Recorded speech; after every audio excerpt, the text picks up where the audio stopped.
身体医学の雑学。脳の容量。脳の大脳皮質の容量は140テラビットぐらいということが分かっています。生後間もない頃の記憶がない理由とは、脳の発達段階に関係があります。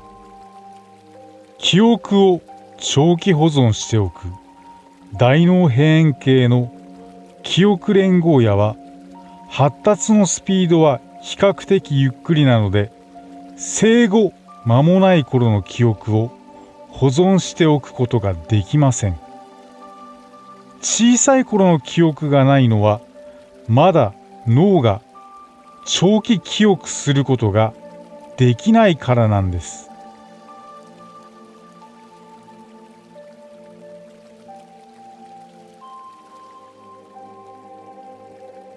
人間の血管の長さとは、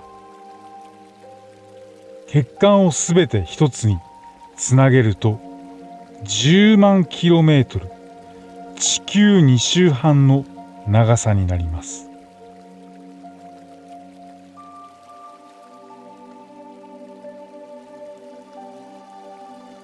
初めての輸血は羊の血を使った。1667年に貧血の治療のためにフランスの医師ジャン・バティスト・デニが羊の血を患者に輸血しました。幸か不幸かこの時、患者は亡くならず貧血が良くなってしまいました。このことで自信をつけてしまったジャンは羊の血で輸血をするようになります。結局は患者を殺してしまい、殺人罪で告発されてしまいます。結果、無罪でしたが、輸血が禁止されることになってしまうんです。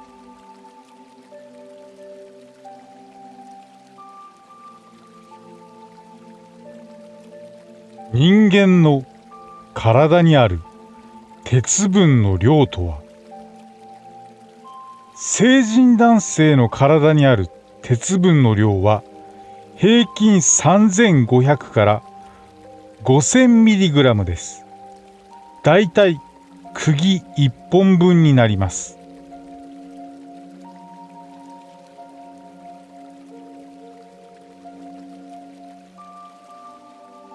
目玉は常に震えています。実は目玉は本人が気がつかないほど小さく震え続けています。目は同じ刺激だけを見続けると見えなくなります。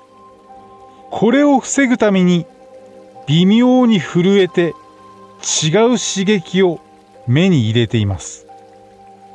ちなみに脳には目の見えていない部分、盲点を補完する働きがあり、勝手に予測して映像を作り出しています。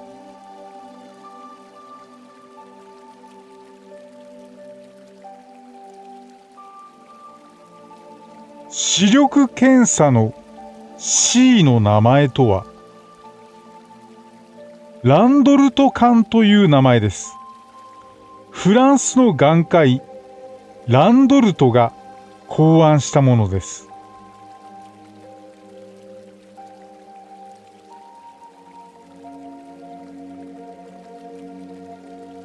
扁桃腺の扁桃とは、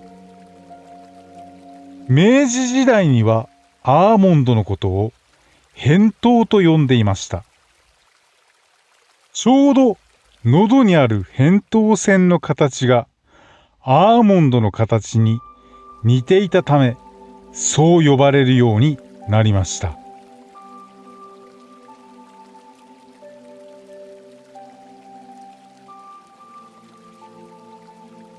こめかみの由来とは、昔は米を硬い状態で食べることもあったそうです。硬いものを食べるとちょうどこめかみの部分が動きます。その動く部分をこめかみと呼ぶようになりました。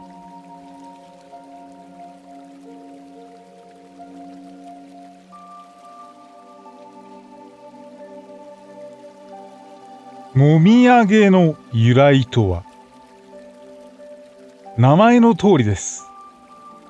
揉んであげていたので、そう呼ばれるようになりました。江戸時代にちょんまげを言う時の仕上げに、もみあげの部分に油をつけ、もみ頭の上げる髪型が流行りました。その上げた部分をもみあげと呼ぶようになりました。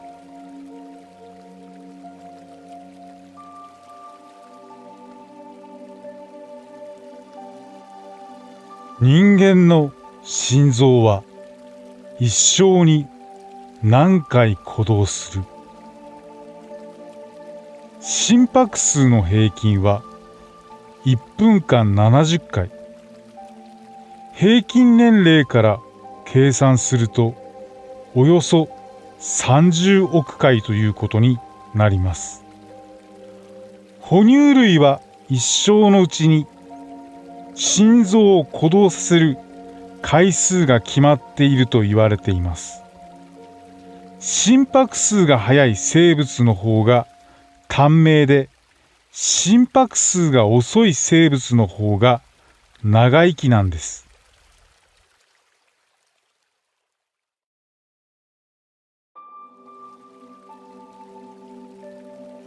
人間の鼻と耳は成長し続けます。通常、成長期を過ぎると体の成長は止まっていきますが、体の中で成長し続ける部位があります。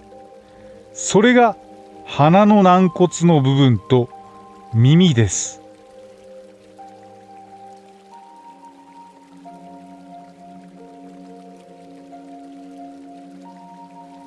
鼻は片方の穴しか使っていない。鼻から空気を吸うと片方からしか空気が吸えないことに気がつきます。これは正常な状態です。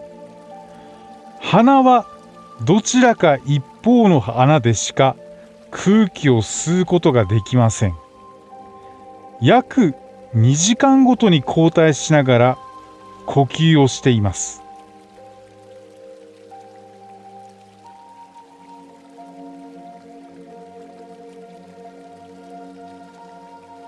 耳垢が湿っていると、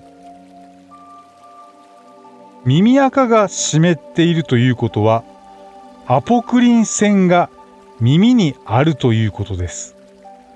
このアポクリン腺は脂肪を含む細菌が繁殖しやすい汗を出します。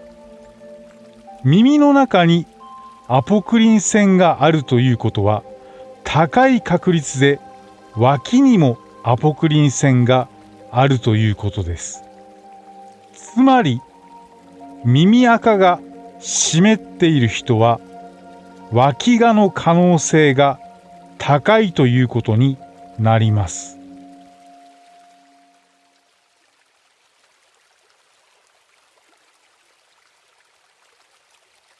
耳を塞いだ時に聞こえるゴーという音の正体とは、それは自身の細胞が動いている音です。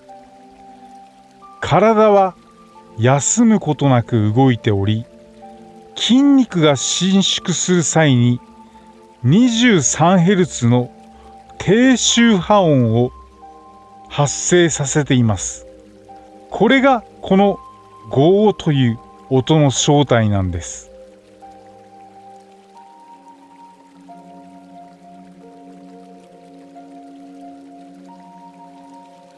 十二指腸の由来とは、なぜこのような名前になったのか、それは長さから来ています。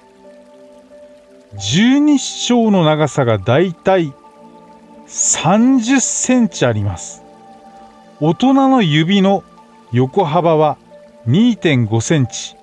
それを12倍。そうすると30センチになります。そのため、十二指腸と呼ぶようになりました。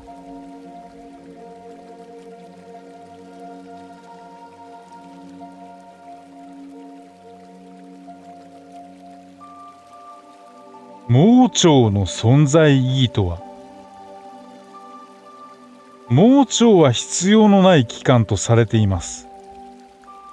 炎症を起こすと手術で切り取ってしまう部分ですが、実は重要な器官でした。草食動物を調べた結果、人間の盲腸にあたる部分には、植物を消化するための微生物を飼っていることが分かりました。ただ、人は雑食なので、盲腸がなくなっても問題がない器官なんです。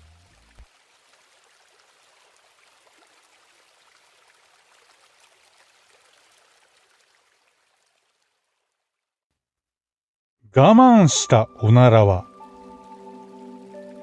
おならを我慢すると再び腸内で吸収されます。食べたものを分解する際に発生するガスがおならの正体です。体に有害な成分も含んでいるので、あまり我慢しすぎはよくありません。そして血液に溶け込んだガスが肺に移動し、口から排出されてしまいます。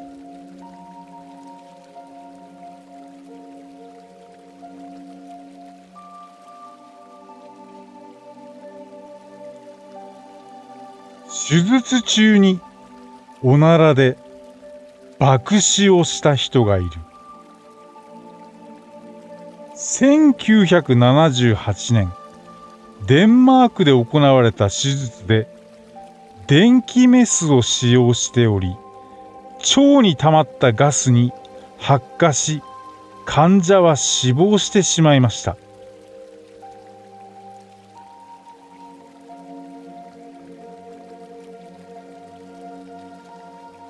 緊張するとトイレに行きたくなる理由とは、緊張をすると交感神経が優位になり、心拍数が上がり、内臓も活発に動くことで利尿作用が起こり、トイレに行きたくなります。これらの反応は呼吸と同じように無意識に体が行っています。なので、自分の意思ではどうすることもできません。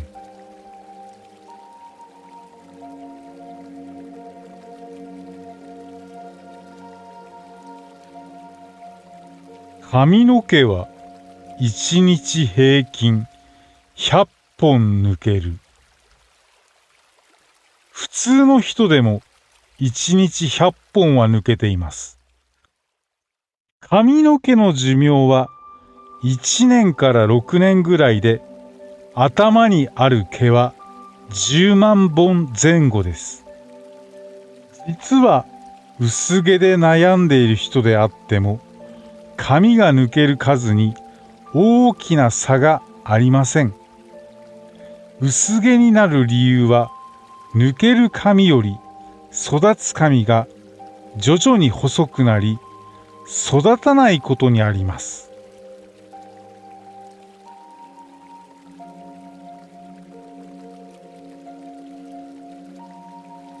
生涯一度も髪を切らなければ10メーターの長さになります。40年以上髪の毛を切っていないベトナムのトランバン・ハイさんは6.2 メートルもの長さになっています。普通は髪の寿命で抜け落ちますが、中には伸び続ける特殊な人もいるみたいなんです。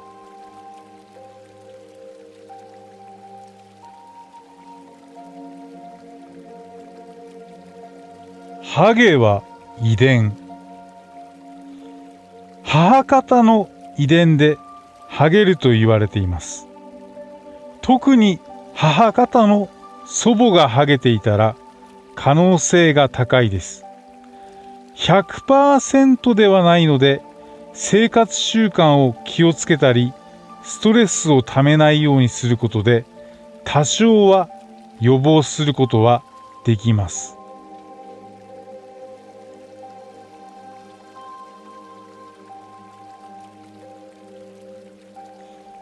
血液型によってハゲ方が変わる。A 型、中途半端にハゲる。B 型、てっぺんが少し残る。O 型、きれいにハゲる。AB 型、ハゲづらい。血液型によってハゲ方に傾向がある。医学的根拠はなく、統計的にそういう傾向があるそうです。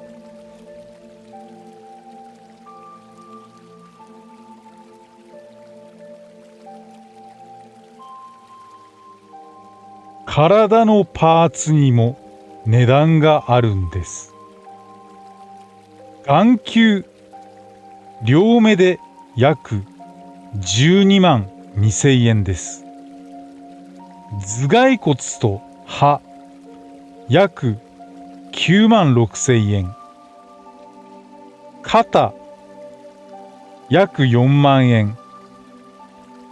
心臓、約952万円。肝臓、約1256万円。手、約3万円。脾臓、約4万円。胃、約4万円。小腸、約20万1000円。腎臓、約2096万円。胆のう、約9万8000円。血液、ワンパックで約2万7000円。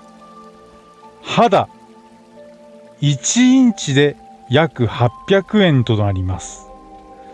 ちなみに、臓器移植をすると、性格や人格が変わってしまったということがあるんです。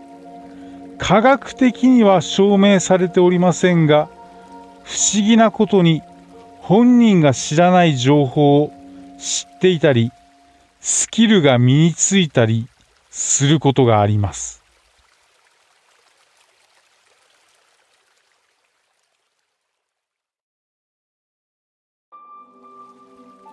人間の細胞はほぼ6年ですべて入れ替わる。胃腸は5日間、心臓は3週間、皮膚は4週間、筋肉、肝臓は2ヶ月、血液は4ヶ月、骨、全部で3年と言われています。6年間で全てが入れ替わるので、遺伝子が同じ別人ということになってしまいます。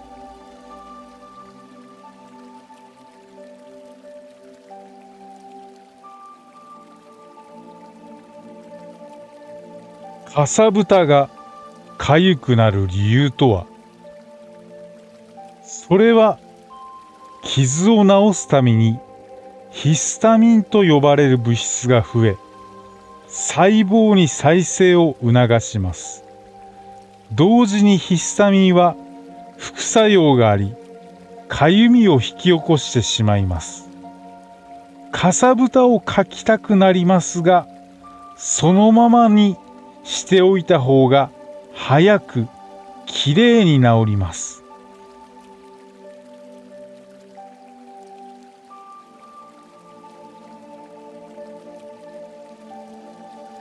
傷口を消毒すると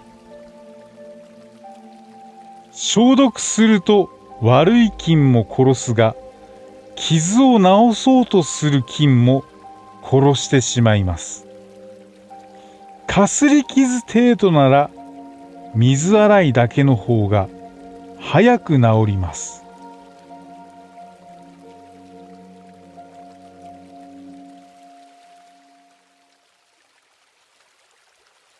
人間の寿命、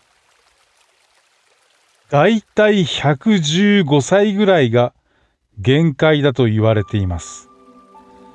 極めて低い確率で125歳まで生存可能かもしれないそうです。ちなみに最高齢の記録はフランスのジャンヌ・カルマンさん。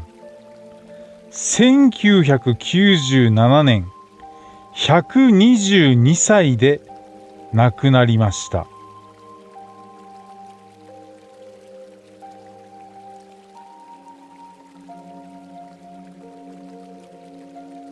同じ指紋を持つ人が現れる確率とは、およそ800億分の1の確率と言われています。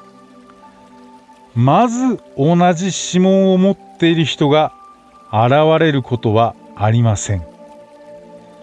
指紋が証拠になるのはこのためなんです。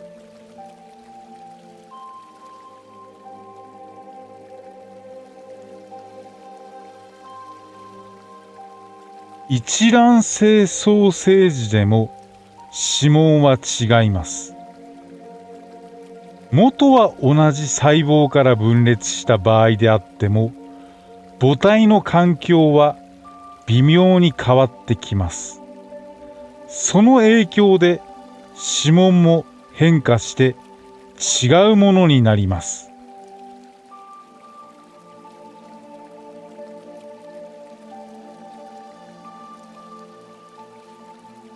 妊娠初期の胎児は女。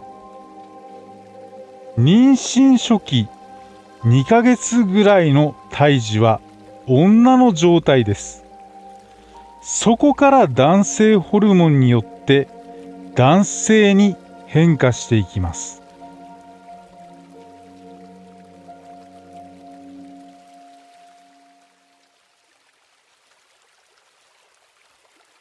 赤ちゃんはお腹の中にいる時の排泄はどうしているのか。母体にいる時にはうんちをしません。しかしおしっこはしています。赤ちゃんは羊水を飲んでおしっこをしますが、害になるような老廃物はへその緒から吸収されるので、きれいな状態なので問題はありません。固形物を食べることがないので、うんちをすることはありません。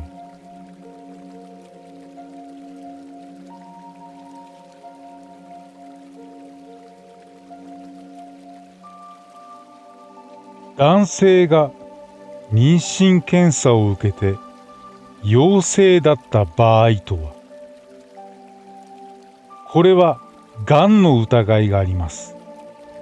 妊娠検査薬の仕組みは、尿中の HCG というホルモンを検出するものです。このホルモンは妊娠すると胎盤から分泌されます。男性の場合は精巣がんになると分泌されます。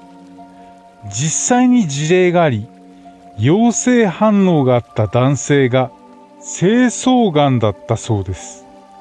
もし男性で陽性反応が出たら、早めに検診をした方がいいかもしれません。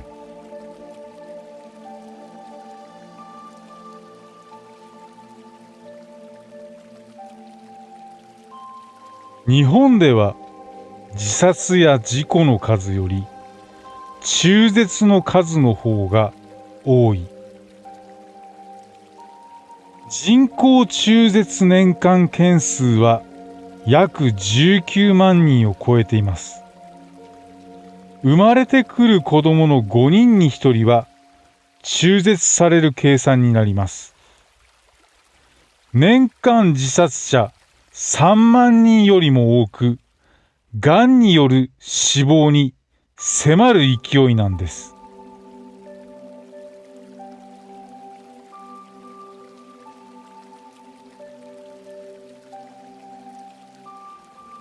人は猿から進化したのか。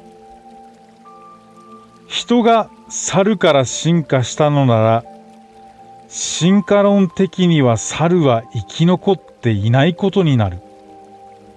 正しくは古代の猿のようなものから進化したことになる。ただ、人になる過程の化石や痕跡が見つかっていない。本当に進化の過程で人間が生まれたかは不明なんです。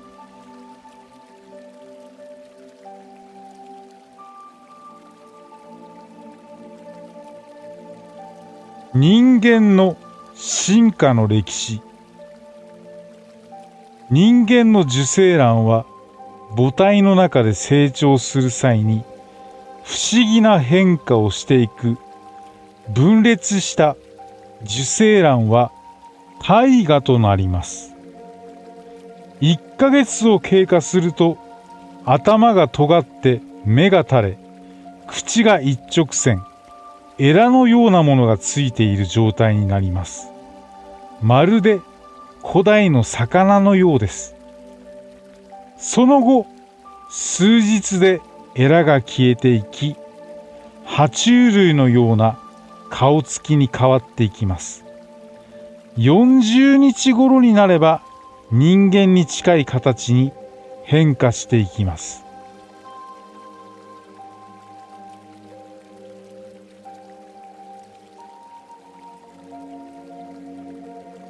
利き手がどちらになるか。利き手がどちらに決まるかは脳が関係しています。右利きだと左脳が優位。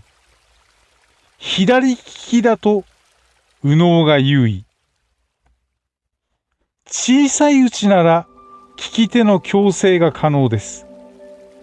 右脳が優位な人でも右利きの人はいます。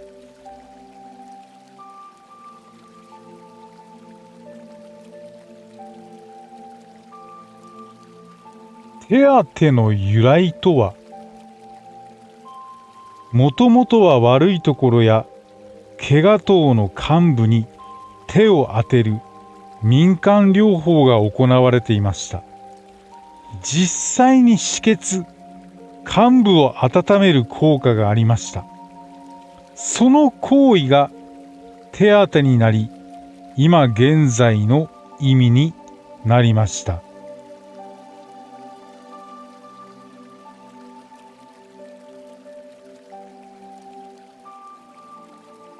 あくびは眠いから出るのではない。眠たい時や退屈な時にあくびがつい出てしまうと思いますが、実は脳がやる気を出そうとする時に起こる現象です。脳が活発的に活動するためには酸素が不足してしまいます。酸素を多く取り入れようとするためにあくびが起こります。これから頑張るぞという意志の表れでやる気がある状態です。あくびをしている人をやる気がないと怒ることは実は理不尽なことなんです。ちなみに、あくびをすると涙が出てくるのは、涙を溜めておく涙嚢という部分を大きく口を開けることで刺激されるからです。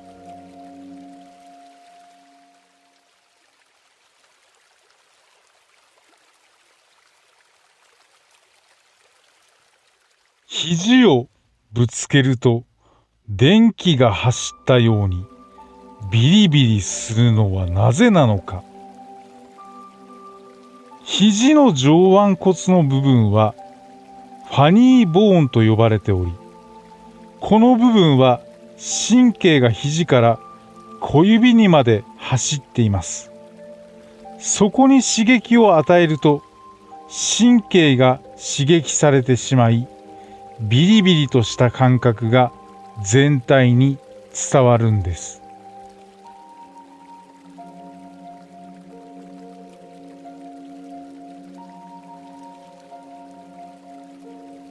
うたた寝をしているときにピクッとなる現象とは、これはジャーキングと呼ばれる現象です。睡眠をするときに筋肉が弛緩していきます。この弛緩を脳が高いところから落ちたと勘違いしてビクッとしてしまうんです。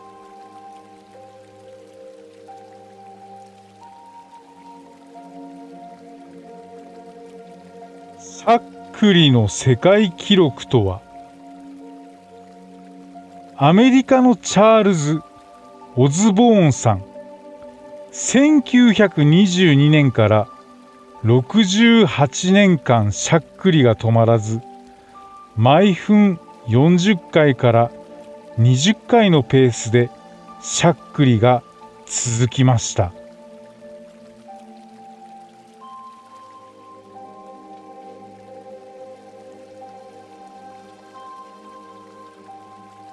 キックボクシングでシュッシュッシュッと声を出している理由とは、パンチを繰り出すときにシュシュッと口に出していますが、それには理由があります。普段は自己防衛機能によって人は 100% の力を出すことができません。声を出すことによって普段かかっているリミッターを一瞬だけ外すことができるんです。また腹筋に力が入るので、反撃を受けたとしてもボディへのダメージが軽減します。口で風の音を表現して威嚇しているわけではありません。意味がある行動なんです。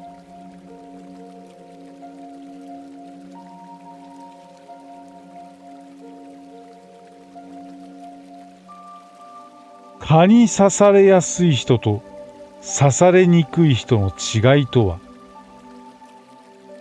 蚊は人間の体から出る水蒸気や二酸化炭素をキャッチして獲物を見つけます。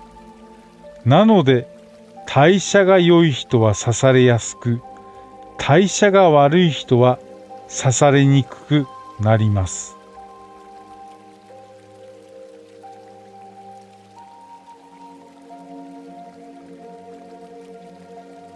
温泉で頭にタオルを乗せて入る効果とは、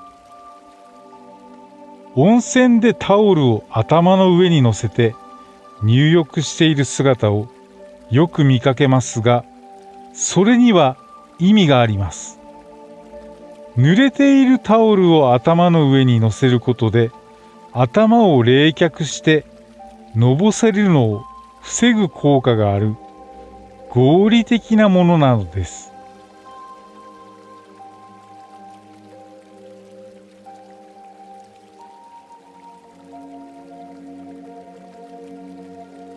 眠れない時に羊を数える理由とは、ただのダジャレです。スリープ、眠ると、羊、シープの音が似ているので、羊を数えると眠れるようになるということです。日本語で数えても音が違うので意味がありません。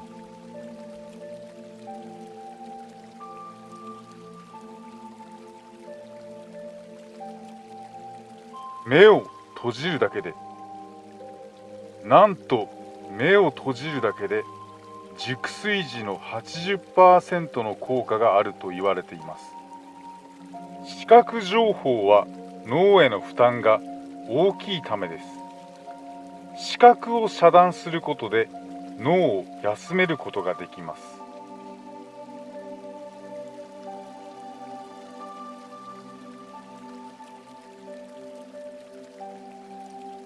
ショック死とは何なのか。びっくりして死ぬわけではなく、低血圧による循環不全のことです。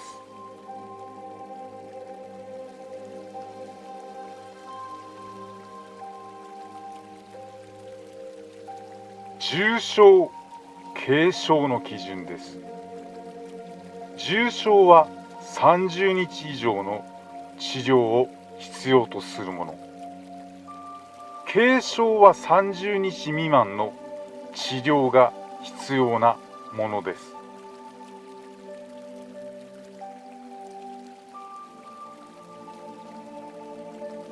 水虫の治療には、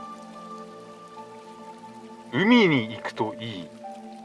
海に長く浸かっていると塩分で水虫が死滅。熱い砂浜を歩くのも効果がある。1日で水虫が完治してしまうこともあります。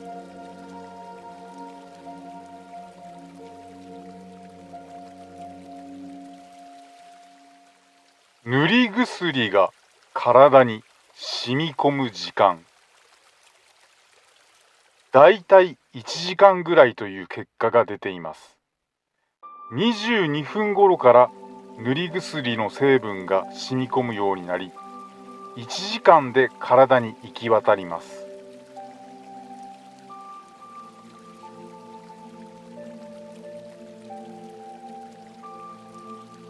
薬やサプリメントの瓶にビニール袋が入っている理由とは、瓶の薬、サプリメントを購入すると、瓶の中にビニール袋が入っていることがあります。それには理由があります。瓶の中の隙間を袋で埋めて錠剤が傷つかないようにするのが目的です。隙間があると瓶や錠剤同士がぶつかり合って傷ついてしまいます。それを防ぐためにビニール袋を入れています。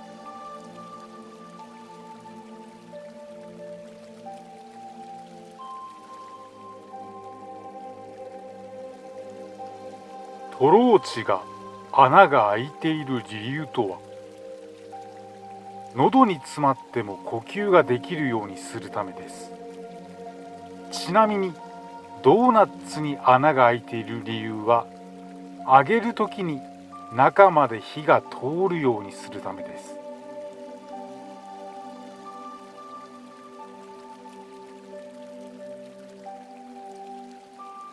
漢方薬の時流とはミミズのことです。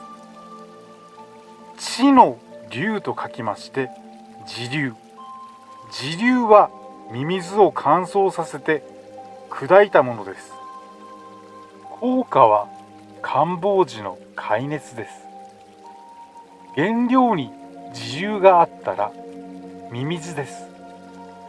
知らなければ気にせず飲めます。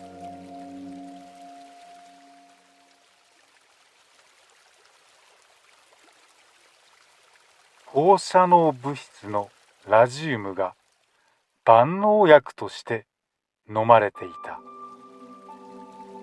アメリカでは1950年頃までラジウムが健康ドリンクとして飲まれたり、性機能を強化する目的で塗ったりしていました。結果は全身に激しい痛みや歯が全部抜けて顎を取り除くほかに症状が悪化し、最終的には死亡しました。さまざまな健康被害があり、白血病を発症。ラジウムは万能薬ではなく猛毒でした。ちなみに中国の始皇帝も不老不死の薬として水銀を飲んでいました。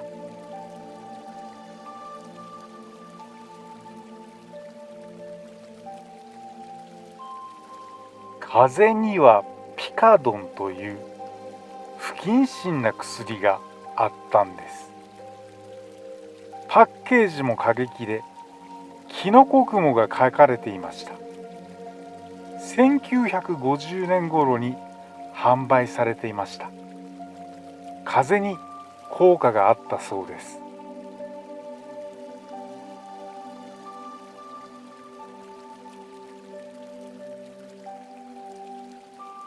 タバコは医薬品とされていました。コロンブスが発見して持ち帰ったタバコ。当初は医薬品とされていましたが、少し前までタバコは心を落ち着かせ、勇気を奮い立たせるとして、アメリカの軍でも兵士に無料で支給されていました。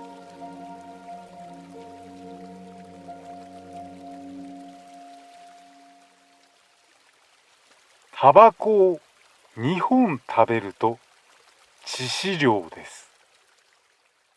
タバコにはニコチンが含まれており、タバコ1、2本で致死量に達します。ただ、タバコの葉っぱは苦く、誤って食べてしまう可能性は低いです。国内ではタバコの誤飲による死亡例は確認されていません。タバコが使った水を誤って飲んでしまうケースは多くあります。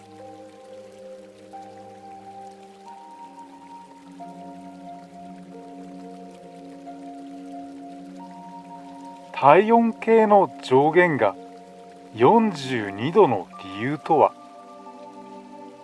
人体が40度以上になると昏睡状態になり、それ以上になると熱でタンパク質が変化していきます。ゆで卵を想像してもらうと分かりやすいです。一度熱で変化したタンパク質は冷やしても元に戻らず、タンパク質が変化し始める生存限界の温度が42度なんです。これ以上になってしまいますとお亡くなりになってしまいますので、42度あれば十分なんです。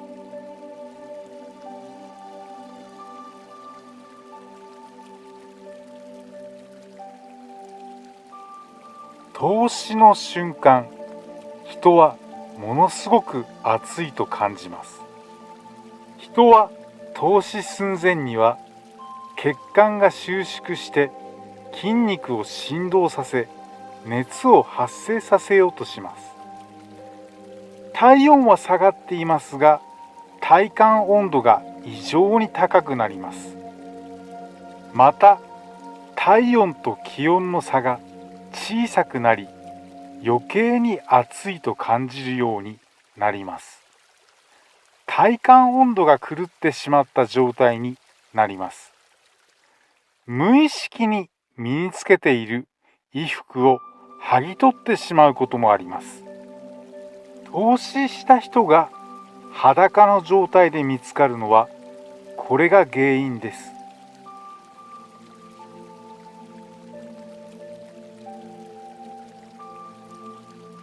iPS 細胞の I はなぜ小文字なのか。2006年に京都大学の研究グループによって発見されたさまざまな細胞に変化できる万能細胞 iPS 細胞、その iPS 細胞の I がなぜ小文字なのかは、I だけ小文字なのは理由があります。それは Apple 社の iPad から影響を受けて画期的な細胞ということで、この細胞も I を小文字にしようということになりました。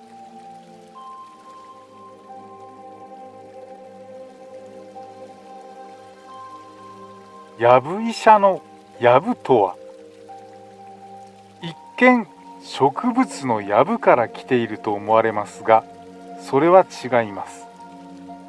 呪術を使い占いをする巫女さんのやぶから来ています。田舎の巫女さんは呪術がうさんくさく信用ができないので、うさんくさい医者をやぶ医者と呼ぶようになりました。ちなみに誤診によって年間7000人以上が死亡しています。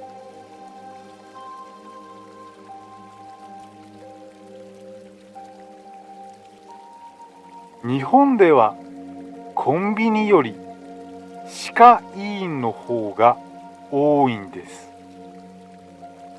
平成26年の調査で全国の歯科医の数は68,836件、コンビニの数は51,363件になっており、歯医者さんの数の方が多くなっています。昔は日本人の口腔状態が悪く、歯医者さんの数も少なかったので儲かりました。しかし今では歯医者さんの数が多すぎて経営が厳しいところが多くなってきています。年収が200万円以下の歯医者さんが大勢います。あくまでも年収ですので、手取りは10万円を切ってしまう歯医者さんも多いんです。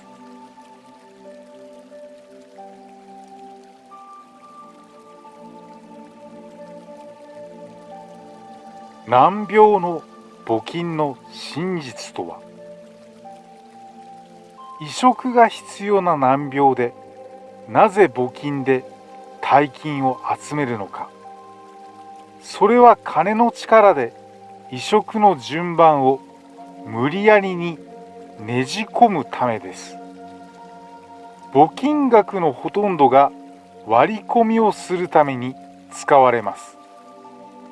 実際は存在しない難病患者をでっち上げ、お金を得る募金詐欺が横行しているようです。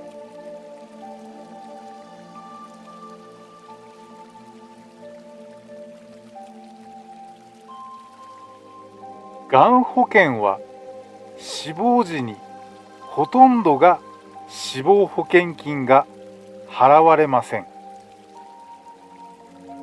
がん患者が死亡するとき、ほとんどは肺炎等の二次感染で亡くなります。がんでの死亡ではないので、保険金が支払われることはほとんどありません。保険金をもらうには、がんを原因とした手術が原因で衰弱して死亡した場合等です。がんによって引き起こされた合併症が原因で亡くなっても保険金は受け取れません。多くの人は勘違いして保険の契約を結んでしまっています。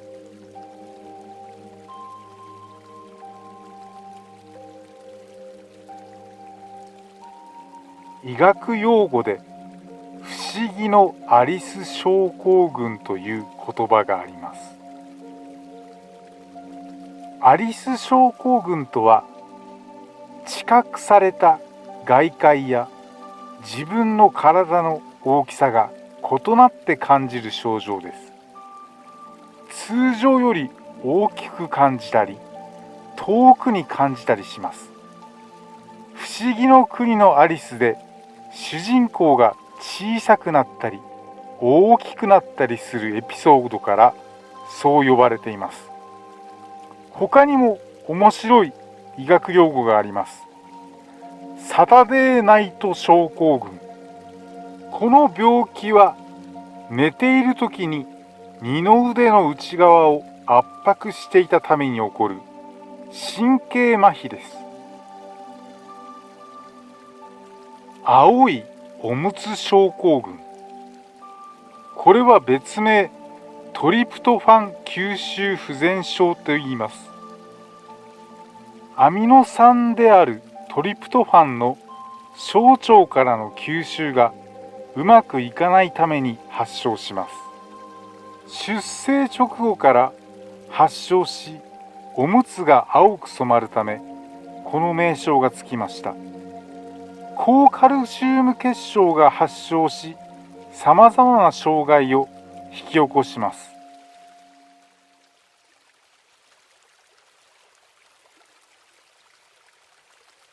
エイリアンハンド症候群。腕が自分の意思とは関係なく動いてしまいます。まるでエイリアンに操られているかのように。原因は脳の損傷によるものが多いんです。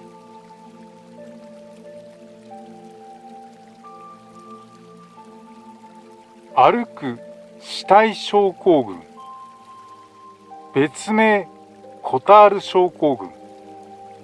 精神障害の一つで、自分がすでに生きていないと思い込み、歩く死体になったと思い込んでしまうんです。